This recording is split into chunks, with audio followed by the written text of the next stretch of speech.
पोपटलाल पूरे दिल्ली शहर में बड़ी बड़ी डींगे मारने के लिए प्रसिद्ध था।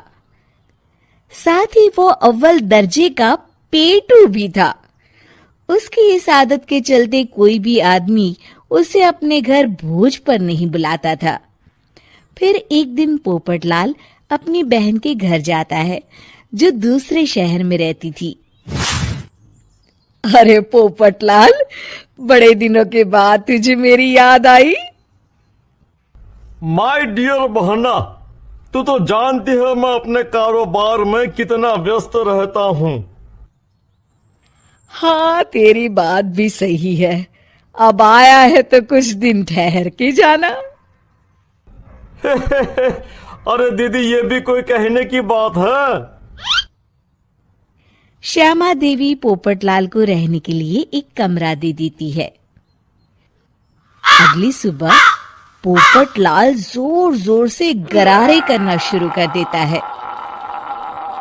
नकुल की पत्नी नींद से जाग जाती है और घबराकर अपने पति नकुल को जगाती है।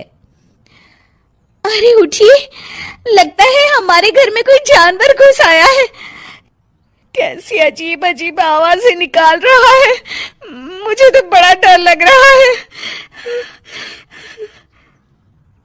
अरे कोई जानवर नहीं है भाग्यवान, पोपटलाल मामा जी हैं, अपना गला साफ कर रहे हैं। इतनी सुबह सुबह? अभी तो सिर्फ 4 बजे हैं। मामा जी इसी तरह से जल्दी उठ जाते हैं। अच्छा, ठीक है। नकुल की पत्नी जैसे ही सोने लगती है और जल्दी नाश्ता भी करते हैं। क्या मतलब? मुझे अभी उठ के उनके लिए चाय नाश्ता बनाना पड़ेगा? हाँ। अरे मर गई रे, अब मेरा क्या होगा? फिर थोड़ी देर के बाद नकुल की पत्नी मामा जी के लिए चाय नाश्ता बनाने में जुट जाती है। अरे भाई वाह, बड़ी अच्छी खुशबू आ रही है। बहू, जो भी बना रही हो फटाफट ले आओ, जोरों की भूख लगी है। हाँ मामा जी, अभी लाती हूँ। देखते ही देखते पोपटलाल सारा नाश्ता चट कर जाता है। बहू, कल से पराठे में देसी घी ज्यादा डालना, आज कुछ मजा नहीं आया।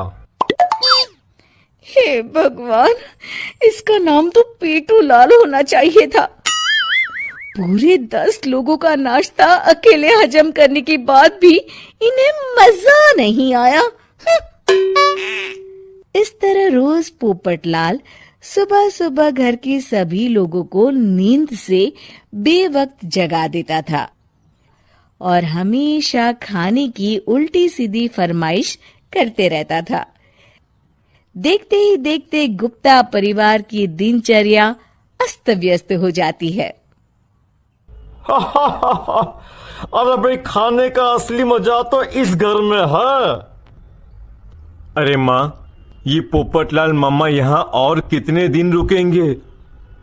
ये अकेले इतना खाना खा जाते हैं कि आज राशन वाला मुझसे पूछ रहा था कि अरे भाई, क्या आप लोगों ने घर में हाथी पाल लिया है?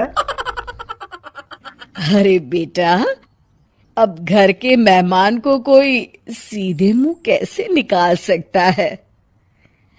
माँ जी, अब बर्दाश्त की इंतहा हो गई है। मैं अकेले इतना काम नहीं कर सकती। आखिर मैं भी इंसान हूँ। मैं कल ही अपने मायके चली जाऊंगी। अरे भाग्यवान, हम सबको मुसीबत में अकेला छोड़कर तुम कहाँ जा रही हो? जरा सब्र करो, मैं कुछ सोचता हूँ। अगले दिन एक डॉक्टर साहब उस घर में आते हैं। अरे नकुल बेटा, ये डॉक्टर यहाँ क्यों आया है? अरे मामा जी, माँ की तबीयत बहुत खराब है। तबीयत तो खराब होगी ही, तुम लोग उल्टा सीधा खाना जो खाते रहते हो। देखो नकुल, मैं तुम्हारा फैमिली डॉक्टर हूं, इसलिए आज से मैं जो कहूंगा तुम सबको वही खाना रोज खाना पड़ेगा। आजकल कितनी बीमारियां फैल रही हैं, पता भी है तुम्हें? आज से तुम सब सिर्फ सलाद और करेले का जूस पियोगे, समझे? डॉक्टर अंकल, आप ठीक कहते हैं। पोपटलाल घबरा के, अरे क्या खाक ठीक है भांजे? ये डॉक्टर सीधे सीधे हमें घास फूस खाने के लिए कह रहा है। अरे मैं कहता हूँ भगा इस डॉक्टर के बच्चे को यहाँ से। अरे मामा जी, डॉक्टर साहब ठीक ही तो कह रहे हैं। इसी बहाने आपका इतना बड़ा पेट जो बाहर निकला हुआ है वो अंदर हो जाएगा। इस तरह गुप्ता परिवार रोज खाने में सिर्फ सलाद खाना शुरू कर देता है।